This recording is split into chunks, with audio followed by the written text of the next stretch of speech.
दोस्तों, क्या आपने कभी ऐसा महसूस किया है कि आप सफल होना चाहते हैं, लेकिन आपको नहीं पता कि आप क्या करना चाहते हैं? आप अकेले नहीं हैं। बहुत से लोग जीवन में अपने उद्देश्य को खोजने के लिए संघर्ष करते हैं। सफल हम सभी होना चाहते हैं। सफलता की प्राप्ति करना हमारी ख्वाहिश होती है, लेकिन सफलता पाना आसान नहीं होता है। जीवन में कई चुनौतियां और समस्याएं आती हैं, जिनसे हमें निपटना पड़ता है। आज मैं आपको एक ऐसी कहानी बताने जा रहा हूं, जो आपको अपनी सफलता की यात्रा शुरू करने में मदद करेगी। यह एक ऐसे व्यक्ति की कहानी है जो सफल होना चाहता था, लेकिन उसके पास कोई लक्ष्य नहीं था। एक दिन उसने एक साधु से कुछ सवाल पूछे और साधु के जवाब ने उसकी पूरी जिंदगी बदल दी। इस वीडियो में मैं आपको वह कहानी बताऊंगा और मैं आपको उन सवालों के बारे में भी बताऊंगा जो उसने साधु से पूछे थे। यह सवाल आपको अपने लक्ष्यों को निर्धारित करने में और अपनी सफलता की यात्रा शुरू करने में मदद करेंगे। तो चलिए कहानी शुरू करते हैं। एक बार की बात है, ऐसे ही सफलता की चाह रखने वाला एक व्यक्ति एक बार अपने एक गुरु से पूछता है कि गुरुदेव, आज हम एक सुनहरे युग में रह रहे हैं। हम आज तक के सबसे अमीर युग में जी रहे हैं, जो शायद इससे पहले कभी भी मौजूद नहीं था। हम एक ऐसी भूमि में रह रहे हैं जहां सभी के लिए भरपूर मौके मौजूद है। तो फिर ऐसा क्यों है कि सिर्फ कुछ लोग ही कामयाब हो पाते हैं और बाकी जिंदगी की दौड़ में बिछड़ जाते हैं? तभी गुरु ने उत्तर देते हुए कहा, चलो ऐसे लोगों का उदाहरण लेते हैं जो 25 की उम्र में अपने काम की शुरुआत करते हैं। क्या तुम अंदाजा लगा सकते हो कि 25 की उम्र तक पहुँचते पहुँचते यह लोग जीवन के किस मुकाम पर होंगे? इन लोगों का मानना है, और इन्हें पूरा विश्वास भी है कि 25 की उम्र में शुरुआत करने से यह लोग जरूर कामयाब होंगे। अगर तुम इनमें से किसी से भी पूछोगे कि क्या तुम कामयाब होना चाहते हो, तो उन सबका जवाब होगा, बेशक मैं कामयाब होना चाहता हूँ। अगर तुम इन लोगों पर थोड़ा और ध्यान दोगे तो तुम्हें पता चलेगा कि इन लोगों में जीवन के प्रति जोश है, जुनून है। उनकी आंखों में एक अजीब सी चमक है और हाव भाव में पक्का इरादा है, और जीवन उनके लिए एक दिलचस्प सफर जैसा है। लेकिन 65 की उम्र तक आते आते जानते हो क्या होगा? इनमें से केवल एक व्यक्ति ही अपनी मनचाही सफलता हासिल कर पाएगा। 4 काफी हद तक सफल हो चुके होंगे और 5 अभी भी उस सफलता के लिए संघर्ष कर रहे होंगे, और बाकी के 90 या तो हार मान चुके होंगे या फिर असफलता के दलदल के नीचे दब चुके होंगे और जीवन की बुनियादी जरूरतों के लिए भी दूसरों पर निर्भर होंगे। जरा सोचो कि 100 में से सिर्फ 5 लोग ही जीवन के किसी मुकाम तक पहुंच सके। लेकिन आखिर क्या वजह है कि इतने सारे लोग नाकाम रहे? उस चमक और जोश का क्या हुआ जो 25 की उम्र में उनके अंदर कूट कूट कर भरी हुई थी? क्या हुआ उनके सपनों, उम्मीदों और इरादों का? और यह लोग अपनी जिंदगी में जो करना चाहते थे और असल में जो कर पाए, उसके बीच इतना अंतर क्यों है? व्यक्ति ने गुरु से कहा, जब आप यह कहते हैं कि सिर्फ 5 पर लोग ही सफल हो पाए, तो पहले आपको सफलता का मतलब साफ साफ बताना होगा। गुरु ने कहा, अब मैं तुम्हें सफलता का सबसे सही मतलब बताने जा रहा हूँ। सफलता का मतलब है किसी निश्चित लक्ष्य को साफ साफ तय कर सोच समझकर उस दिशा में आगे बढ़ते रहना। अगर कोई इंसान पहले से ही तय किए गए किसी निश्चित लक्ष्य, यानी ऐसा लक्ष्य जो पक्का है और जिसमें कोई बदलाव नहीं होता, उसकी दिशा में काम कर रहा है और अच्छे से जानता है कि वह कहाँ जा रहा है और उसे कहाँ जाना है, तो वही इंसान कामयाब है। और अगर वह ऐसा नहीं कर रहा है तो वह नाकामयाब है। यानी कामयाबी का मतलब तय किए गए लक्ष्य को समझते हुए उस दिशा में आगे बढ़ना होता है। असल में हमारे समाज में हिम्मत और हौसले का उल्टा कायरता या बुजदिली नहीं है, बल्कि समानता या अनुरूपता है। और आज इंसान के सामने यही सबसे बड़ी चुनौती है, और इतने सारे लोगों की असफलता का सबसे बड़ा कारण भी अनुरूपता का अर्थ है। बिना सोचे समझे भीड़ के अनुसार चलने की मानसिकता। ज्यादातर लोग बिना सोचे समझे, बिना यह जाने कि वह क्या कर रहे हैं, क्यों कर रहे हैं और कहां जा रहे हैं, आंखें बंद किए हुए बस वैसा ही करते जा रहे हैं जैसा दूसरे कर रहे हैं। और समस्या भी यही है कि लोग उन 5% लोगों की तरह काम कर रहे हैं जो सफल नहीं है। व्यक्ति ने गुरु से प्रश्न किया, आखिर इतने सारे लोग और की नकल क्यों करते हैं? गुरु ने मुस्कुराते हुए कहा, इसका जवाब तो शायद वह खुद भी नहीं जानते। एक बार काम करने वाले लोगों के एक समूह से एक प्रश्न किया गया। उनसे पूछा गया कि आप काम क्यों करते हैं, सुबह जल्दी क्यों उठते हैं? 20 में से 19 लोगों के पास इसका कोई ठोस जवाब नहीं था। उनमें से ज्यादातर लोगों का कहना था, सभी लोग सुबह उठकर काम करने निकल जाते हैं, इसीलिए हम भी वही कर रहे हैं जो बाकी सभी लोग कर रहे हैं। ऐसे लोगों का मानना होता है कि परिस्थितियों ने उनके जीवन को एक ऐसी स्थिति में डाल दिया है जो बाहरी शक्तियों और परिस्थितियों के नियंत्रण में है। फिर वो कहते हैं कि चलो हम कामयाबी की परिभाषा पर वापस लौटते हैं। कामयाब कौन होता है? सिर्फ वही आदमी जो अपना लक्ष्य साफ साफ तय कर फिर उसकी ओर बढ़ता है। ऐसा आदमी निश्चित करता है कि मुझे जीवन में यह बनना है और फिर उस दिशा में काम करना शुरू कर देता है। मैं तुम्हें बताता हूँ कि कामयाब लोग कौन होते हैं। वह शिक्षक कामयाब है जो बच्चों को इसीलिए पढ़ा रहा है क्योंकि यही वह काम है जो वह हमेशा से करना चाहता था। वह औरत अपने जीवन में कामयाब है जो एक पत्नी और माँ का किरदार निभा रही है क्योंकि वह यही बनना चाहती थी और अपनी जिम्मेदारी अच्छे से निभा भी रही है। बाजार के एक कोने में दुकान चलाने वाला दुकानदार कामयाब है क्योंकि उसने यही पेशा अपनाने का लक्ष्य तय किया था। वह व्यापारी कामयाब है जिसने अपना व्यापार खड़ा कर लिया क्योंकि यही उसका सपना था और वह यही करना चाहता था। वह खिलाड़ी भी काम है जो अपने क्षेत्र और देश का सर्वश्रेष्ठ खिलाड़ी बनना चाहता है और इसी मकसद से उस लक्ष्य को पाने में जुट जाता है।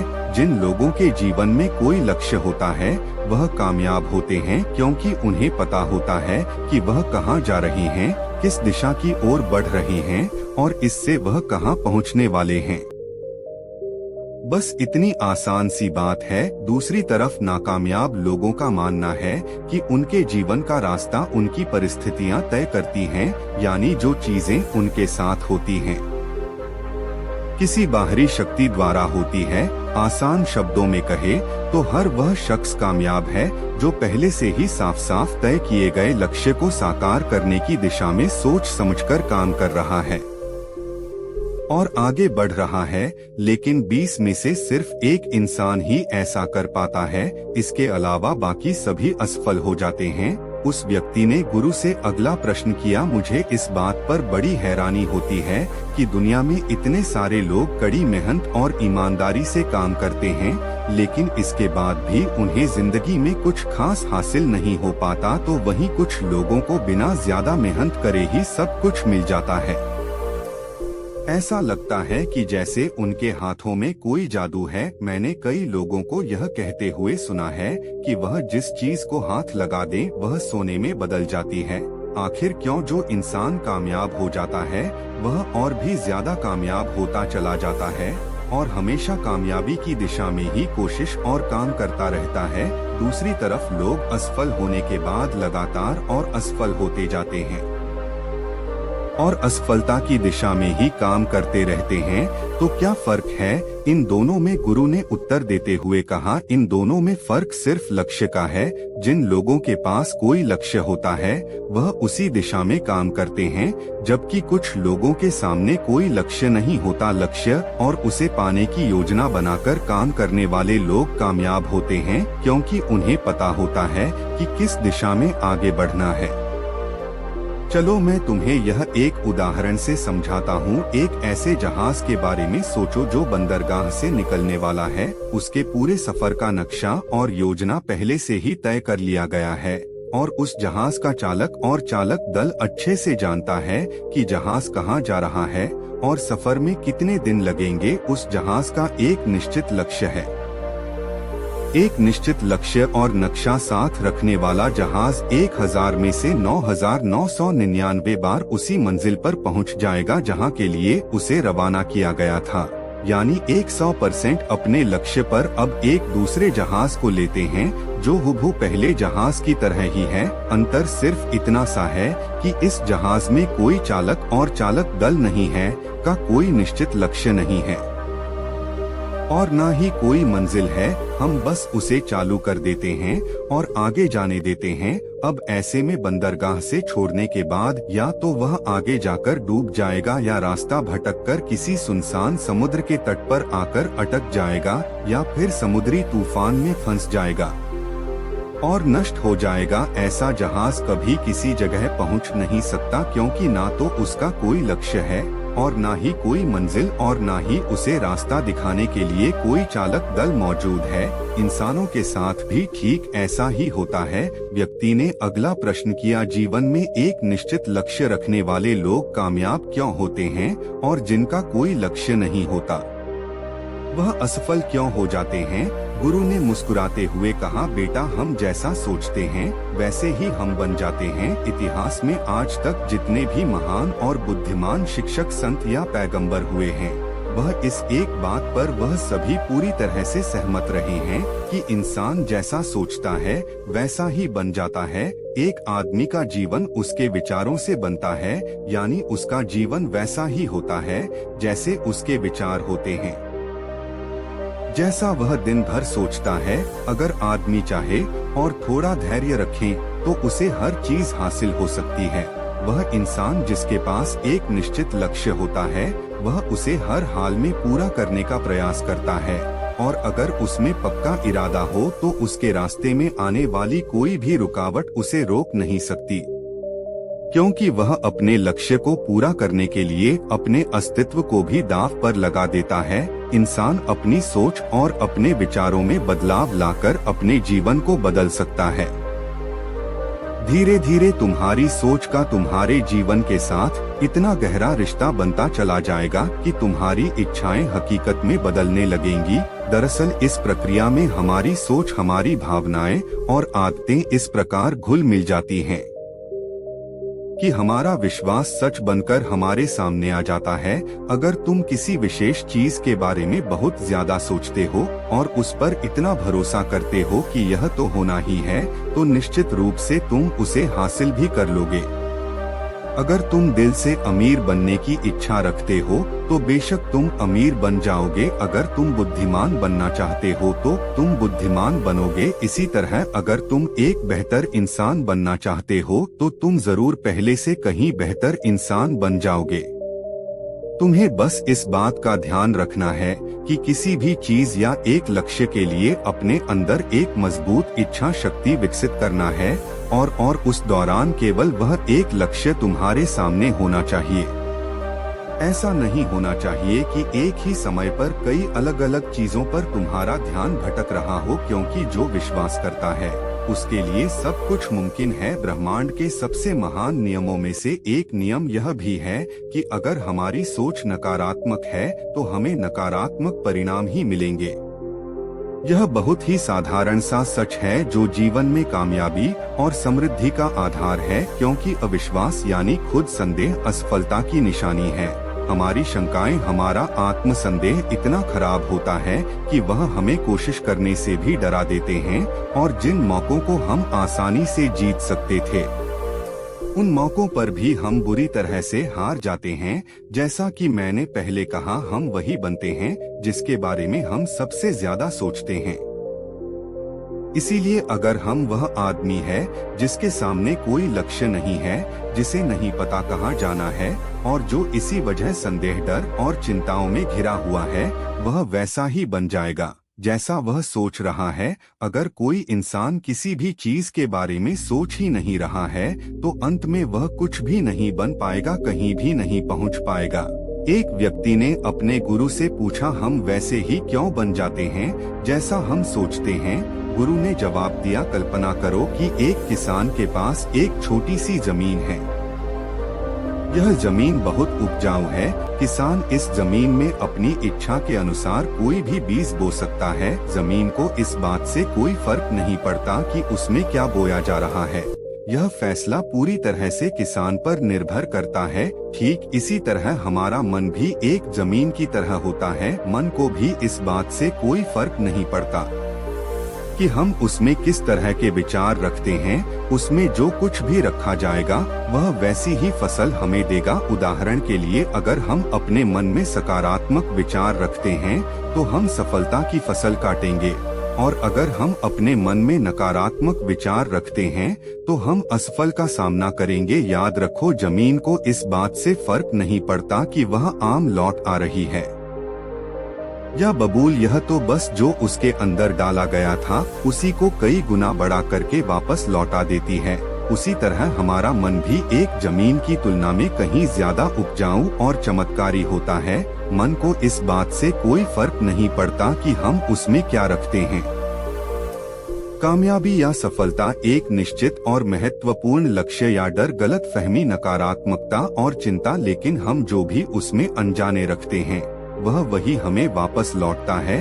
तभी व्यक्ति ने गुरु से पूछा कि अगर दिमाग इतना शक्तिशाली है तो फिर लोग उसे सही इस्तेमाल क्यों नहीं करते। गुरु ने जवाब देते हुए कहा कि लोग अपने दिमाग का सही इस्तेमाल नहीं करते क्योंकि वे इसे मुफ्त में पाते हैं। इंसान की फितरत होती है कि वह जो चीजें उसे मुफ्त में मिल जाती हैं उनकी कदर नहीं करता। इसके बजाय वह उन चीजों को महत्व देता है और कीमती समझता है जिसके लिए उसने कोई कीमत चुकाई हो। लेकिन असल में मुफ्त में मिलने वाली चीजें ही सबसे ज्यादा महत्वपूर्ण होती हैं, जैसे कि हमारा शरीर, मन, आत्मा, मुस्कान, बुद्धि, आशाएं, इच्छाएं, हमारे सपने, हमारा परिवार, बच्चे और मित्रों का प्रेम, यहाँ तक कि प्रकृति का तोहफा जैसे हवा, धूप, पानी, मिट्टी, यह सभी अनमोल चीजें भी हमें मुफ्त में ही मिली हुई हैं। लेकिन जिन चीजों के लिए हम अपना धन खर्च करते हैं असल में वह इनके मुकाबले बहुत सस्ती और हल्की होती है और उन्हें किसी भी चीज से कभी भी ला जा सकता है। लेकिन प्रकृति से जो चीजें हमें मुफ्त में मिली हैं उनकी कोई तुलना नहीं है और न ही उन्हें किसी दूसरी चीज से बदला जा सकता है।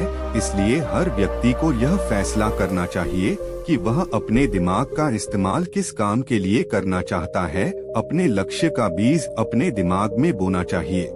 यह जीवन का सबसे महत्वपूर्ण फैसला होगा। क्या तुम अपने काम में सबसे बेहतर बनना चाहते हो? क्या तुम अपने समाज में, अपने समुदाय में ऊंचाइयों पर पहुंचना चाहते हो, या फिर क्या तुम अमीर बनना चाहते हो? तो तुम्हें बस इतना करना है कि अपने लक्ष्य को साफ तौर से सोचो और उसकी ओर कदम बढ़ाओ। फिर मेहनत और आग्रह से उसे पूरा करने के लिए काम करो। लक्ष्य की ओर बढ़ते रहो और जल्द ही वह दिन आएगा जब तुम्हारा सपना हकीकत में बदल जाएगा। हमेशा सकारात्मक भावना रखो और अपने मन में उसकी छवि बनाओ कि तुमने अपना लक्ष्य हासिल कर लिया है। तुम्हारी सोच और मनोबल के साथ काम करो और अपने सपने की दिशा में आगे बढ़ो। ध्यान दो कि हमारे विचार और सोचने का तरीका हमारे जीवन को प्रभावित करता है।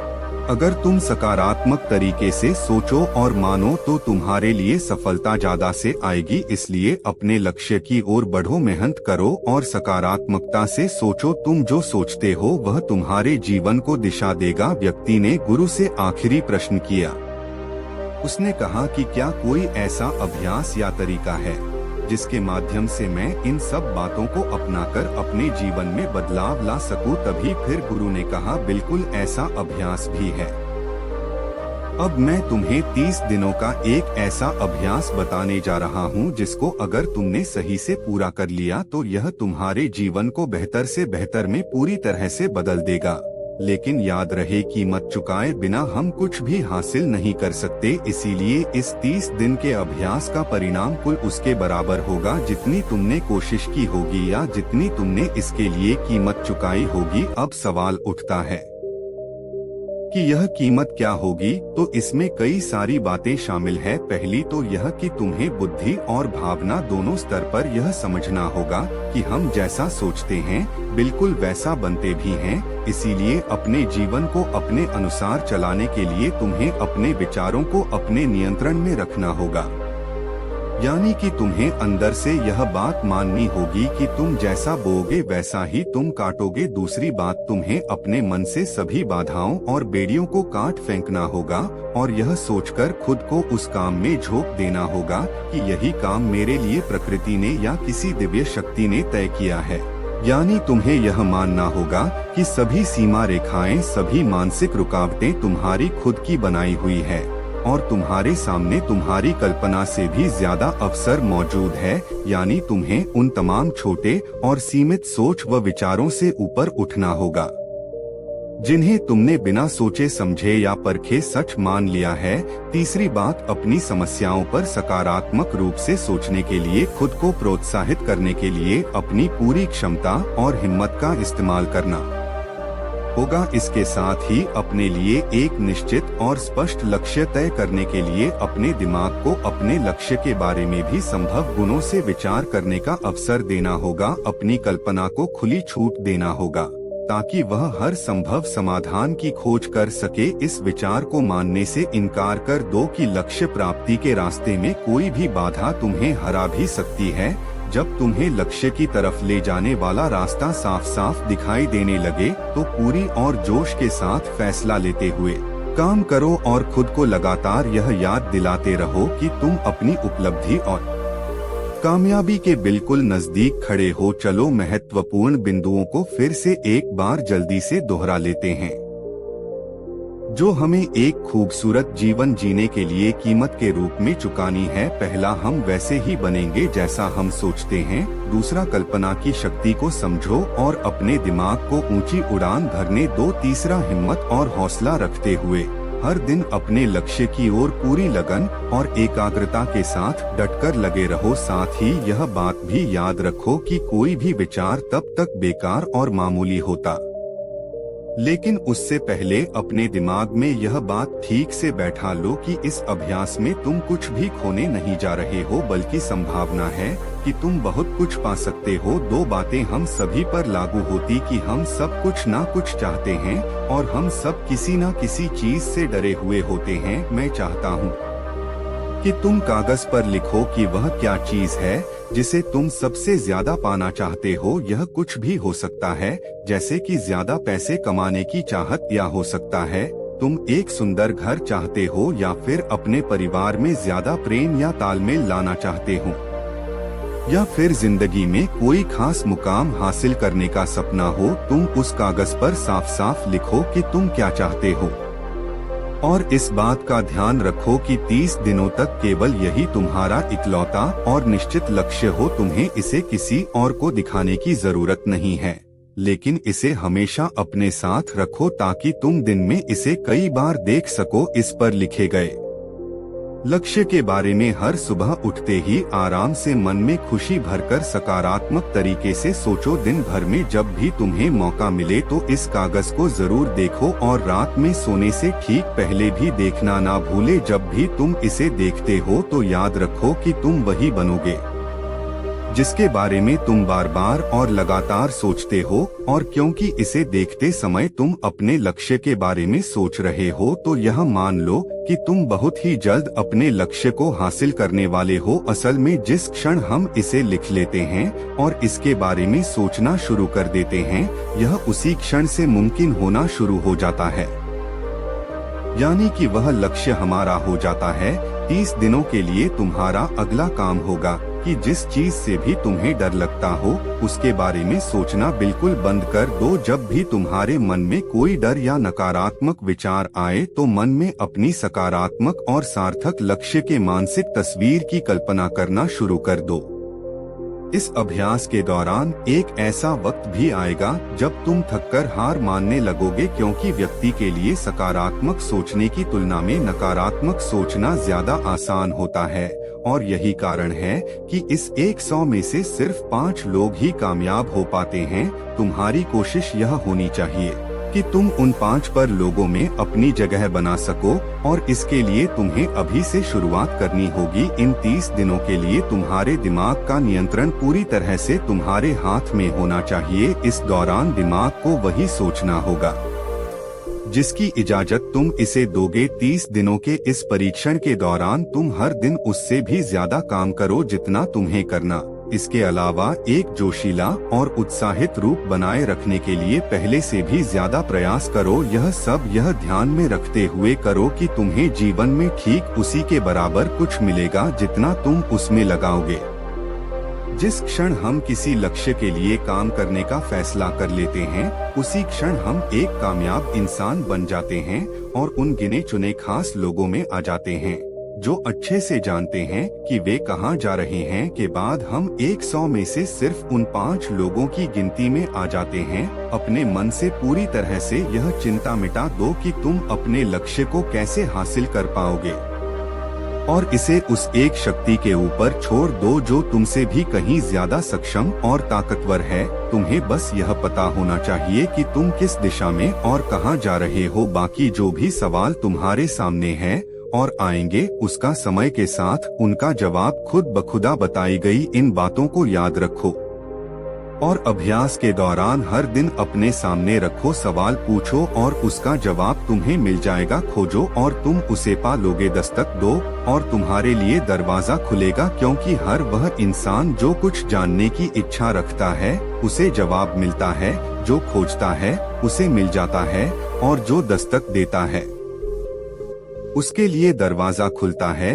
यह शब्द जितने सरल है उतने ही चमत्कारी भी है। दरअसल यह नियम इतना आसान है कि हमारे मुश्किल शब्दों में उलझकर इसे समझना और भी मुश्किल होगा। बस तुम्हारे लिए जरूरी यह है कि इन 30 दिनों के दौरान तुम्हारे सामने एक स्पष्ट लक्ष्य हो और उसे पूरा करने का विश्वास भी। तुम चाहे किसी भी काम से जुड़े हो, लेकिन इन 30 दिनों के दौरान अपना सर्वश्रेष्ठ प्रदर्शन करो, कुछ इस तरीके से जैसा तुमने आज से पहले कभी ना किया हो। इसके बाद जीवन का जो पहलू तुम्हारे सामने होगा उस पर तुम्हें खुद आश्चर्य होगा।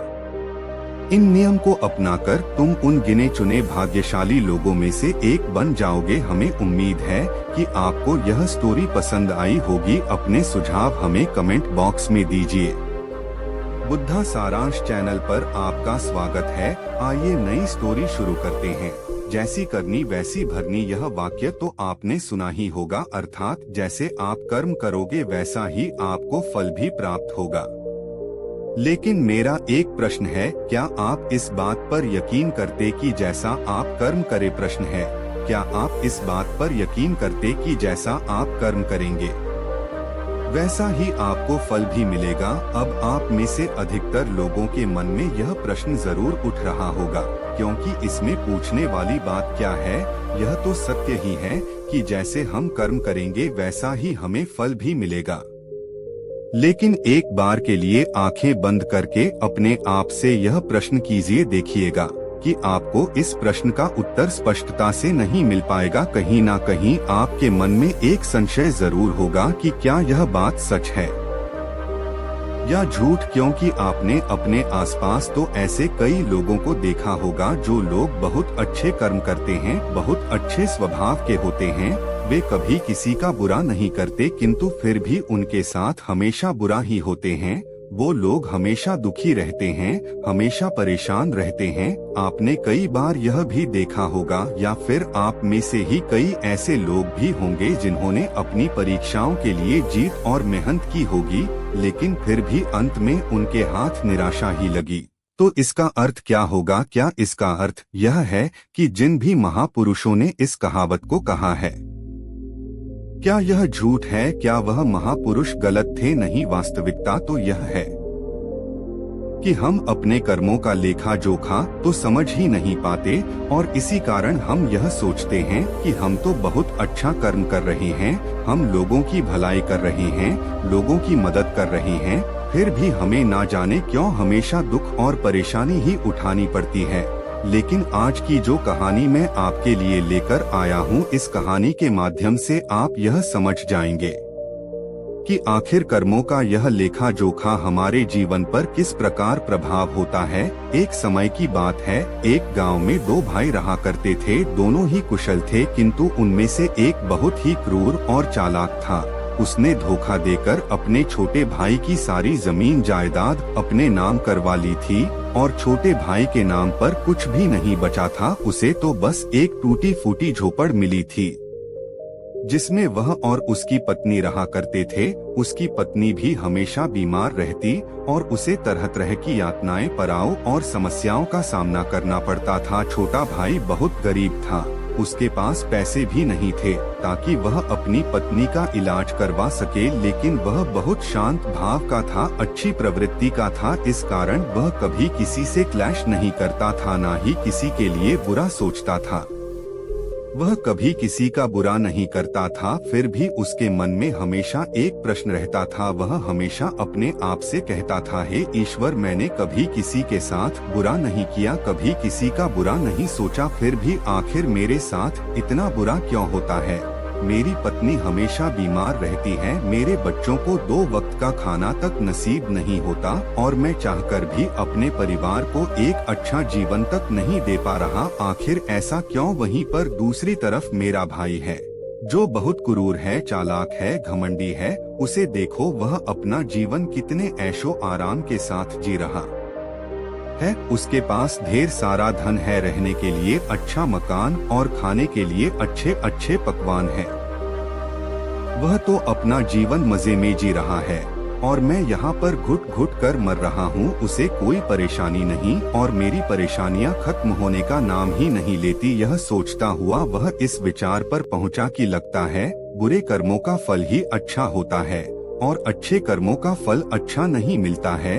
और देखते ही देखते यह बात उसके मन में घर करने लगी थी। ऐसे ही कई दिन बीत गए और अब छोटा भाई और भी ज्यादा परेशान रहने लगा था, क्योंकि उसकी पत्नी की तबीयत ठीक होने का नाम ही नहीं ले रही थी और उसके सामने तरह तरह की परेशानियां खड़ी थी, जिन्हें देखकर वह मन ही मन रोता रहता, परेशान होता। एक दिन की बात है, वह किसी काम से दूसरे गांव की ओर जा रहा था।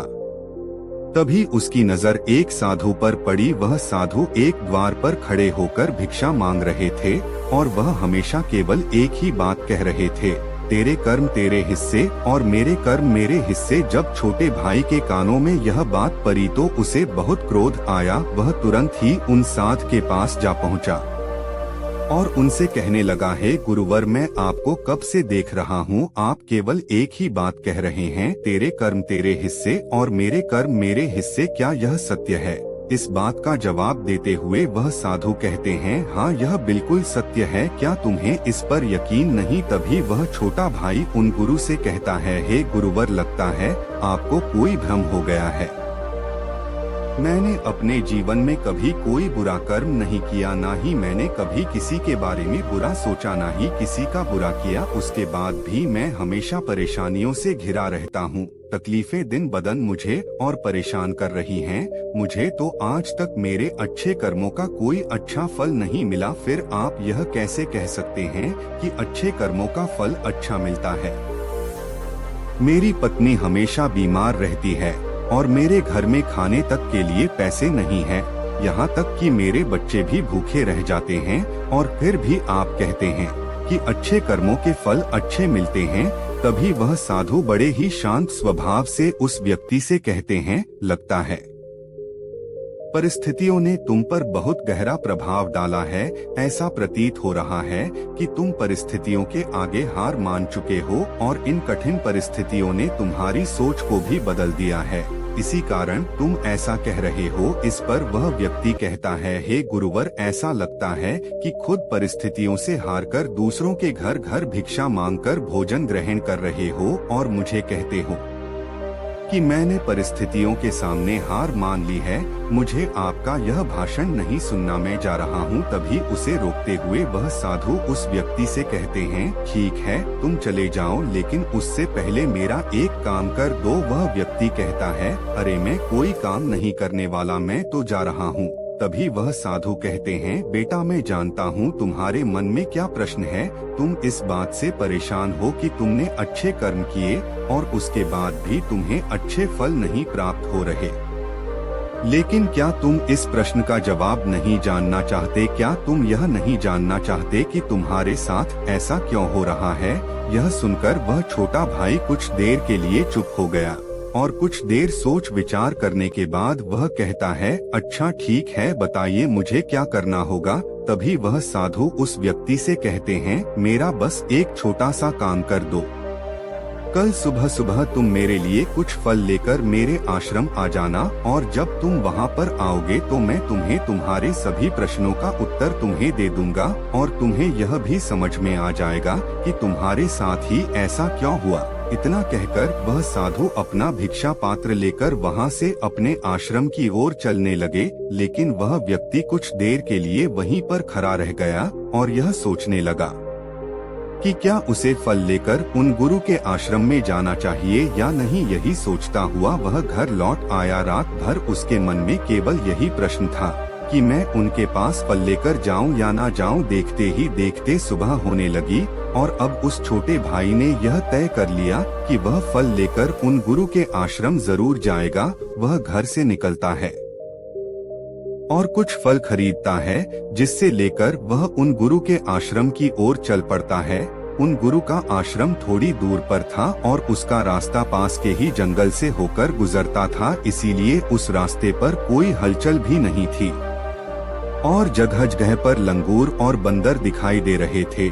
जब वह छोटा भाई फल लेकर उन गुरु के आश्रम जा रहा था, तभी उन बंदरों को देखकर उसके मन में यह विचार उठता है कि क्यों ना यह फल वह उन बंदरों को खिला दे। लेकिन तभी उसे याद आता है कि उन गुरु ने उसे वह फल आश्रम लाने को कहा है, इसीलिए वह जैसे तैसे अपने मन को मनाकर उन गुरु के आश्रम की ओर चल पड़ता है और देखते ही देखते कुछ देर में वह उन गुरु के आश्रम पहुंच जाता है।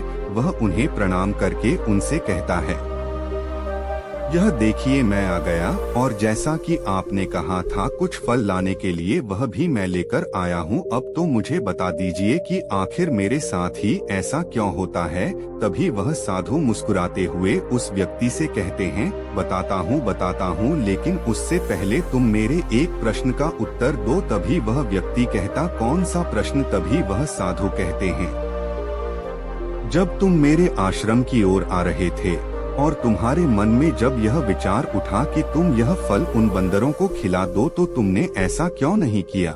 यह सुनकर वह व्यक्ति बड़ आश्चर्यचकित हुआ। उसे यह समझ ही नहीं आ रहा था कि आखिर जो विचार उसके मन में उठा था वह उन साधु को कैसे पता चला। तभी वह व्यक्ति दोनों हाथ जोड़कर उन साधु से कहता है, हे गुरुदेव, यह बात तो मेरे मन में थी, किंतु आपको कैसे पता चला कि मैं बंदरों को फल खिलाना चाहता था। तभी वह साधु मुस्कुराते हुए उस व्यक्ति से कहते हैं, बेटा जरूरी यह नहीं कि मुझे यह बात कैसे पता चली, जरूरी तो यह है कि तुमने उन बंदरों को यह फल क्यों नहीं खिलाया।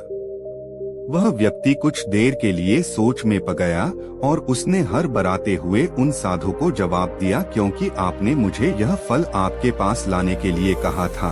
तभी वह साधु उस व्यक्ति से कहते हैं, बेटा जिस तरह से एक बछड़ा हजारों गायों में भी अपनी माँ को ढूंढ ही लेता है, ठीक उसी प्रकार कर्मकर्ता को ढूंढ ही निकालता है। जैसे कि यह कर्म मेरे हाथों से ही लिखा था कि मैं ही इन बंदरों को यह फल खिलाऊंगा, इसलिए तुम यह फल उन बंदरों को ना खिला सके और यह फल तुम मेरे पास लेकर आए। इतना कहकर उन साधु ने वह फल उन बंदरों को खिलाना शुरू कर दिया। लेकिन वह व्यक्ति अब तक उन साधु की बात का मतलब नहीं समझ पाया था। वह उन साधु से कहता है, हे गुरुवर, आप क्या कहना चाहते हैं? मुझे आपकी बात कुछ समझ नहीं आई, कृपया करके मुझे साफ और स्पष्ट तौर पर समझाएं। तभी वह साधु मुस्कुराने लगे और व्यक्ति से कहते हैं, हम मनुष्यों को हमेशा से यही लगता है कि हम ही करता है और हम ही कर्म करते हैं, लेकिन वास्तविकता तो कुछ और है। यहाँ पर समझने वाली बात यह है कि कर्म हमारा चुनाव खुद करता है, हम कर्म का चुनाव नहीं करते। यदि आप किसी काम को करने के योग्य है तो कर्म आपको लाखों लोगों की भीड़ में से भी ढूंढ कर निकाल ही लेगा। इसलिए जरूरी यह है कि कर्म करने पर नहीं बल्कि योग्य बनने पर ध्यान दो। यदि तुम्हारा पूरा ध्यान केवल कर्म करने पर होगा तो तुम कभी भी योग्य नहीं बन पाओगे। और कभी भी कर्म तुम्हारा चुनाव ही नहीं करेगा। इस पर वह व्यक्ति कहता है, हे गुरुवर, योग बनने से आपका क्या मतलब है? आपका कहना है कि क्या मैं अपने परिवार का पालन पोषण नहीं कर सकता? तभी वह साधु उस व्यक्ति से कहते हैं, नहीं नहीं, मेरे कहने का अर्थ यह नहीं है। मैं तो तुमसे यह कहना चाहता हूँ, योग्य बनने के लिए जिन कर्मों की आवश्यकता होती है उसके लिए तुम्हें पहले छोटे छोटे कामों को करना शुरू करना होगा, और जब तुम उन कामों में निपुण हो जाओगे, कुशल हो जाओगे, इतने योग्य बन जाओगे, तो बड़ा कर्म, या फिर यूं कहे कि यह मुख्य कर्म, जिस कर्म के लिए तुम बने हो, वह कर्म तुम्हें ढूंढ ही लेगा और वह कर्म तुम्हारे पास खुद ही चला आएगा। उदाहरण के तौर पर तुम इन बंदरों को ही देख सकते हो। यह बंदर जब छोटे होते हैं तब से ही यह पैरों पर चढ़ना सीखते हैं, गुलाटी लगाना सीखते हैं, दौड़ना सीखते हैं, छलांग लगाते हैं। शुरू में इसे तकलीफ होती है कि कभी गिर जाते हैं तो कभी चोट भी लगती है, लेकिन धीरे धीरे यह उन कामों में निपुण हो जाते हैं, कुशल हो जाते हैं और उसके बाद इनका भोजन इन तक स्वयं ही पहुंच जाता है। इसीलिए अपनी रोजमर्रा की जिंदगी में भी छोटे छोटे कर्म करते रहो तो बड़ा कर्म तुम तक खुद चला आएगा और तुम किसी भी बड़े लक्ष्य को प्राप्त कर सकोगे। आगे वह साधु उस व्यक्ति से कहते हैं, और यदि तुम योग्य बनने के लिए कर्म करोगे ही नहीं तो दूसरे लोगों के कर्म भी तुम पर हावी होने लगेंगे, तुम्हारे जीवन को प्रभावित करने लगेंगे। उदाहरण के लिए तुम्हारी पत्नी को ही ले लो। तुम्हारी पत्नी कई दिनों से बीमार है और इसकी तबीयत ठीक ही नहीं हो रही और तुम यह सोचते हो कि पता नहीं तुम्हें किन कर्मों की सजा मिल रही है। तुम अपने आप को अभागा समझते हो, असहाय महसूस करते हो, लेकिन वास्तविकता तो कुछ और ही है। तुम्हें यहाँ पर यह समझने की आवश्यकता है कि तुम्हारी पत्नी भी मार अपने कर्मों से है, ना कि तुम्हारे कर्मों से। हो सकता है कि तुम्हारी पत्नी ने अतीत में ऐसा कोई कर्म किया हो जिसकी सजा वह आज भुगत रही है, और तुम्हारी पत्नी के कर्मों के कारण ही तुम्हें भी दुख झेलना पड़ रहा है, तकलीफें उठानी पड़ रही है, परेशानियों का सामना करना पड़ रहा है।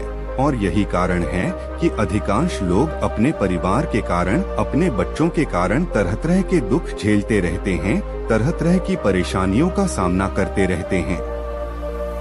किंतु तुम्हें यहाँ पर यह समझने की आवश्यकता है कि यदि तुम इस योग्य होते, तुम्हारे पास इतने पैसे होते, तो तुम अपनी पत्नी का इलाज करवा पाते, और यह भी हो सकता था यदि तुम इस योग्य होते तो तुम्हारा विवाह किसी दूसरी स्त्री के साथ हुआ होता जो स्वस्थ होती, लेकिन तुम उस योग्य थे ही नहीं। और यही कारण है कि तुम अपनी पत्नी के कारण आज दुखों में डूबे हुए, किंतु अब तक कुछ भी नहीं बिगड़ा। यदि तुम अब भी योग्य बन जाओ तो दूसरों के कर्म तुम्हें कभी भी प्रभावित नहीं कर पाएंगे। आगे वह सन्यासी उस युवक को चेतावनी देते हुए कहते हैं, मेरी एक बात हमेशा याद रखना, तुम्हें वह नहीं मिलता जो तुम चाहते हो, बल्कि तुम्हें वह मिलता है जिसके तुम योग्य हो। इसलिए कर्म करने से ज्यादा योग्य बनने पर ध्यान दो, अपनी योग्यता बढ़ाओ। केवल कर्म का फल पाने के लिए कर्म मत करो और फिर तुम कभी भी इन परेशानियों से निकल नहीं पाओगे।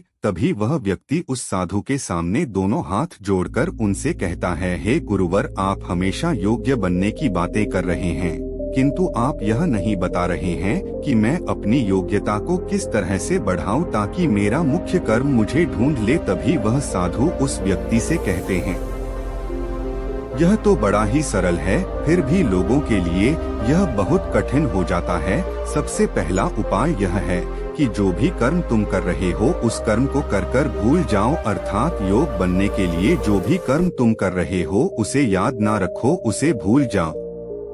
यह मत सोचो कि जो तुमने कर्म किया है उसका फल तुम्हें कब और क्या मिलेगा। इसीलिए तो कहा जाता है कि कर्म करो, फल की चिंता मत करो। यदि तुम्हारा मन हमेशा फल की चिंता में ही लगा रहेगा तो इसका अर्थ यह हुआ कि तुमने वास्तविक तौर पर कोई कर्म किया ही नहीं। और हम इसे अधिकांशतर लोग यही गलती करते हैं, उन्हें लगता है कि वह एक अच्छा कर्म कर रहे हैं जिसका फल भी उन्हें अच्छा ही मिलेगा। उनका सारा ध्यान केवल फल पर होता है और यही कारण है कि वह अधिकांश समय दुखी होते हैं, क्योंकि जब उन्हें फल नहीं मिल पाता या फिर यूं कहे कि जब उन्हें अपने मन वांछित फल नहीं मिल पाता तो उनके मन को ठेस पहुंचती है और वे लोग दुखी रहने लगते हैं, परेशान रहने लगते हैं और हमेशा यही सोचते हैं कि मैंने तो अच्छे कर्म किए थे, फिर भी मुझे अच्छे फल क्यों नहीं मिल रहे, और उनका यही सोचना उन्हें अपने लक्ष्य से भटका देता है। हाँ, आप यह जरूर कर सकते हैं, अपना कर्म करने के बाद उसका आकलन जरूर करें, लेकिन फल की चिंता ना करें। तभी वह व्यक्ति उन साधु से कहता है, हे गुरुवर, आप कह रहे हैं फल की चिंता मत करो, लेकिन जो कर्म किए हैं उसका आकलन जरूर करो, यह कैसे संभव है। तभी वह साधु बड़े ही शांत स्वभाव से उस व्यक्ति से कहते हैं, बनते, जब तुम कोई कर्म करते हो तो तुम्हारे मन में हमेशा फल की चिंता होती है, जबकि तुम्हारे मन में फल की चिंता ना होकर यह चिंता होनी चाहिए कि जो भी कर्म मैंने किए हैं, क्या उस कर्म में मैंने अपना 100% दिया है या नहीं। जब मैं वह काम कर रहा था तो मेरा ध्यान पूरी तरह से उस काम पर था या नहीं, कहीं मेरा ध्यान भटक तो नहीं रहा था। यदि तुम इन चीजों पर विचार करोगे या प्रश्न खुद से करोगे, तभी वास्तविक तौर पर तुम खुद का आकलन कर पाओगे, और जब तुम पूरे ध्यान के साथ किसी कर्म को करोगे तो तुम्हारे ध्यान की शक्ति भी बढ़ेगी और तुम्हारे कर्म करने की योग्यता भी बढ़ेगी। किंतु यदि तुम यह सोचते हो कि तुम्हें तो केवल कर्म करना है और केवल यही सोचकर तुम कर्म करते चले जाओगे, तो तुम्हें कर्म का फल कभी प्राप्त नहीं होगा और ना ही तुम कभी योग्य बन पाओगे।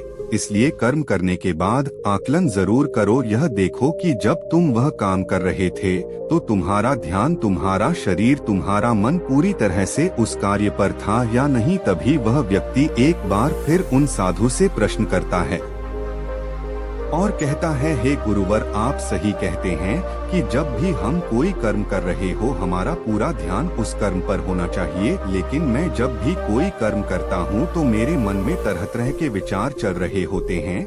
मेरा मन विचारों से ग्रसित होता है और तरह तरह की बातें सोचने लगता है। तो ऐसे में मैं अपने मन को किस तरह से केवल एक ही कर्म पर टिका सकता हूँ, क्या इसका कोई उपाय है।